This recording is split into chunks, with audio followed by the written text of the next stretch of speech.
Hai Cinggudel, welcome back to channel Lavi and Blue. Jangan lupa like, subscribe, and komen ya. Nah Cinggudel, biasanya aku akan membahas fakta seputaran aktor atau idol Korea. Hari ini ada yang berbeda nih. Aku akan membahas salah satu drama yang heboh di tahun 2022 yang mengangkat genre crime and thriller yang berjudul Through the Darkness. Awalnya aku tertarik untuk nonton drama ini karena ngelihat salah satu video editing gabungan scene di drama dan psikopat asli di Korea yang mengatakan kalimat yang sama lengkap dengan intonasinya juga. Kayak gini nih. 부유층들도 좀 각성을 했으면 합니다. Merinding ya guys. Jadi waktu itu aku mutusin aku harus nonton drama ini. Yuk langsung aja kita bahas gimana sih drama Through the Darkness. Jadi drama Through the Darkness ini diperankan oleh aktor senior seperti Kim Nam Gil, Jin Sun Kyu, dan Kim So Jin. Drama ini merupakan drama adaptasi dari novel yang berjudul Age Malmen Ignenchadel, atau kalau diterjemahkan dalam bahasa Inggris, Das Who Read the Mind of Evil. Jadi kayak seseorang yang bisa membaca pikiran penjahat. Nah, novel ini ditulis langsung oleh profiler pertama di Korea yang bernama Kwon Il-yong. Jadi beliau menceritakan bagaimana sih pengalamannya saat menjadi profiler dan harus mewawancarai psikopat-psikopat terkenal di Korea. Jadi yuk langsung kita bahas saja dramanya. Nah, scene di drama ini dibuka dengan seorang anak yang bernama Song Ha-yong. Ia terjatuh ke dalam sungai dan melihat mayat seorang wanita. Nah, berbeda nih dengan anak lainnya yang mungkin menangis ketakutan, Ha-yong malah merasa bersalah dan ingin menolong wanita tersebut. Kemudian scene beralih pada tahun 1997. Ha-yong sudah dewasa, ia menjadi seorang detektif di Departemen Kepolisian Dongbu. Saat itu sedang maraknya kasus pria bertopi merah yang membunuh, menelanjangi, dan mencuri uang korban. Hingga singkat cerita, ada suatu kejadian pembunuhan wanita yang diperlakukan dengan cara yang sama. Polisi pun mulai melakukan penyelidikan. Nah, scene beralih di Kepolisian Metropolitan Seoul. Ko Kyung-soo, mantan kepala Departemen Forensik, terus mendesak atasannya untuk membentuk tim analisis perilaku pelaku kejahatan, atau singkatnya kita sebut dengan tim profiler. Jadi itu adalah tim yang akan membaca bagaimana perilaku pelaku kejahatan. Nah, balik lagi ke kasusnya nih. Setelah mulai melakukan penyelidikan di TKP, ditemukanlah sidik jari pacar korban yang bernama Bang Ki-hun. Tim forensik pun mengungkapkan kematian korban diakibatkan dicekik dan korban dalam keadaan hamil. Waktu kematian korban pun dicurigai sesuai saat Ki-hun menjumpai korban. Langsung saja nih, si Ki-hun ditetapkan sebagai tersangka dan mulai diinterogasi. Ki-hun diinterogasi oleh Park Dae-woong, kepala divisi Departemen Kepolisian Dongbu. Saat diinterogasi, Ki-hun terus menyangkal dan tidak menyangka jika pacarnya sudah meninggal akibat dibunuh. Bahkan dia tidak tahu jika pacarnya sedang hamil. Hal itu tentu saja membuat polisi semakin curiga. Ditambah lagi dengan masa lalunya Bang Ki-hun, ia pernah bergabung dengan geng gangster. Nah, berbeda nih dengan Dae-woong, Ha-yong yakin bukan Ki-hun pelakunya. Ia terus kembali ke TKP dan mewawancarai saksi yang pernah melihat pria bertopi merah. Saksi mengatakan bahwa pria yang bertopi merah pernah mengikuti wanita tersebut dan tingginya itu tidak terlalu tinggi untuk seorang cowok, jadi kayak sepantaran dengan tinggi wanita. Ha-yong pun mulai kembali ke TKP dan melihat kira-kira ada hal lain yang bisa dijadikan bukti. Nah, saat kembali ke TKP, tanpa sengaja Ha-yong melihat kode yang bertuliskan angka 2 di dinding rumah korban. Dan juga ada tanda pintu yang dibuka secara paksa. Jadi kalau misalkan ada pintu yang dibuka secara paksa, itu menandakan bahwa kemungkinan besar pelakunya merupakan orang asing. Ha-yong pun mulai menyelidiki rumah-rumah di sekitar TKP. Dan semuanya itu ditandai dengan kode angka. Itu ada 1, 2, dan 3. Setiap rumah itu berbeda-beda. Ada yang 1, 2, ada yang 2, 3, 3, ada yang 2, 3, ada yang 2 doang, ada yang 1 doang. Hingga akhirnya Ha-yong pun menemukan clue. Jika 1 berarti pria dewasa, 2 wanita, 3 anak-anak. Gila sih. Jadi kalau misalkan di rumah itu ada angka 2, berarti di rumah itu cuma ada satu orang dan itu wanita. Nah, kalau misalkan rumah itu ditandai dengan angka 233, berarti di rumah itu ada 3 orang. Itu satu wanita dan 2 anak-anak. Gila sih. Nah, selanjutnya nih, Hayong mulai pikir, siapa sih kira-kira yang bisa menuliskan angka tersebut tanpa ketahuan oleh pemilik rumah? Hingga akhirnya Hayong menemukan clue, kemungkinan besar pelaku adalah seseorang yang bekerja sebagai delivery man atau jasa pesan antar makanan. Mereka akan dengan mudah tahu berapa orang di rumah tersebut dan bisa menandai tanpa ketahuan oleh penghuni rumah karena memiliki alibi yang kuat. Hayong pun mulai meminta polisi di sekitar tersebut untuk menyelidiki delivery man yang mungkin mencurigakan.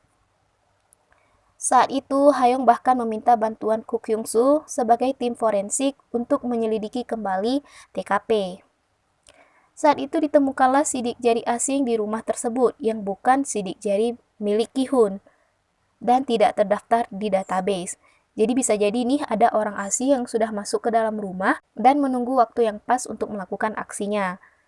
Nah, ternyata nih hal ini diketahui oleh Deung. Ia memarahin Hayong habis-habisan karena melakukan penyelidikan ulang di TKP. Deung bahkan memberitahukan bahwa Ki-hun sudah mengakui perbuatannya. Nah, ternyata nih pengakuan itu didapatkan karena kekerasan. Hingga akhirnya Ki-hun pun melalui perbuatan yang tidak ia lakukan dan dihukum hukuman selama 12 tahun penjara. Hayong merasa kesal karena ia yakin bukan Ki-hun pelakunya. Yung-soo pun mencoba menghibur Hayong dengan menggajah Hayong menjadi seorang profiler, yaitu seseorang yang akan membaca perilaku pelaku kejahatan. Jadi nantinya mereka akan membuat bagaimana profil pelaku, mulai dari usia, motifnya, senjata yang mungkin ia gunakan, sampai bagaimana sih cara ia memilih korban. Nih, drama ini cocok kali sih buat kalian yang suka drama dengan genre psikopat. Sementara itu nih, pelaku asli si topi merah terus berkeliaran dan mencari target yang baru. Kemudian kita dibawa flashback saat Hayong masih kecil. Ia pulang dengan keadaan basah kuyup karena hujan. Saat itu ibunya bertanya, kemana payung yang biasa ia gunakan. Ternyata payung itu ia gunakan untuk menutup bangkai kucing. Hal ini membuat ibunya langsung teringat dengan perkataan dokter yang melakukan terapis kepada Hayong setelah tenggelam di sungai. Dokter mengatakan bahwa Hayong memiliki rasa empati yang begitu tinggi kepada orang lain. Nah, kembali lagi nih ke keadaan yang saat ini. Hayong teringat dengan salah satu perkataan narapidana yang mengatakan bahwa bukan Ki-hun yang melakukan pembunuhan. Narapidana tersebut bernama Yong Chol. Hayong bahkan menemui Yong Chol di penjara untuk mengetahui kenapa sih si Yong Chol mengatakan kalau misalkan bukan Ki-hun yang melakukan pembunuhan. Hayong memiliki insting jika pembunuh itu biasanya mengetahui bagaimana pikiran pembunuh lainnya. Nah, saat menjumpai Yong Chol di penjara, Hayong mulai menyusun bagaimana sih kriteria pelakunya. Sesampai di kantor polisi, Hayong dimarahin habis-habisan karena kembali meminta bantuan dari narapidana dan dianggap memalukan polisi. Yong Chol pun mulai sombong karena merasa dibutuhkan Hayong. Hayong merasa kesal dan berpikir harus segera menangkap korban. Nah, di kantor polisi, ada seorang pria yang melaporkan seorang remaja yang bernama Kang Mu atas kasus pembobolan rumah bahkan percobaan pembunuhan karena Kang Mu membawa gunting. Kang Mu beralasan bahwa gunting yang ia bawa hanya sebagai alat bobol rumah. Nah, saat itu Hayong malah tertarik dengan postur tubuh Kang Mu yang hanya setinggi perempuan. Rambut Kang Mu juga tampak tertekan seperti orang yang sering menggunakan topi. Nah, saat diminta kartu identitas, Kang Mu mengatakan bahwa ia belum memiliki kartu identitas karena masih berusia 18 tahun. Hayong pun meminta agar gunting tersebut dilakukan pemeriksaan sidik jari dan membawa Kang Mu ke ruang interogasi. Nah, di sini nih epic scene-nya. Kang Mu pun mulai disuruh untuk menuliskan kesaksiannya secara rinci. Saat Kang Mu menuliskan kesaksian, Hayong mulai bertanya, kenapa Kang Mu menggunakan topi yang bermerek? Bukannya anak remaja tidak punya banyak uang? Terus Kang Mu jawab, ia sudah bekerja part-time sebagai jasa pesan antar makanan. Hayong hanya mengiyakan. Hingga Hayong kembali bertanya, gimana cara Kang Mu membobol rumah?